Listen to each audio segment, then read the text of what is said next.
සතුටින් ඉන්නේ හොඳට ප්‍රසන්ටේෂන් කරලා මට හිතෙන්නේ.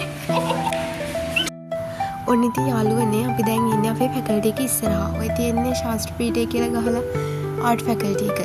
අපි ඉගෙන ගන්න ආර්ට් ෆැකල්ටි එකේ. ඉතින් ඔන්න අපි එතන ඉඳන් තමයි මේ පොඩි වීඩියෝ එකක් ගත්තේ. බලන්නකෝ කට්ටිය අඩුයි.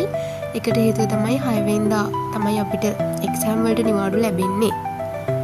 ඔන්න ඊට පස්සේ මම ඇතුලේ පොඩි වීඩියෝ කෑල්ලක් ගත්තා. මේ තියෙන්නේ මෙතනට තමයි අපේ කැම්පස් එකේ අම්බලම කියලා කියන්නේ.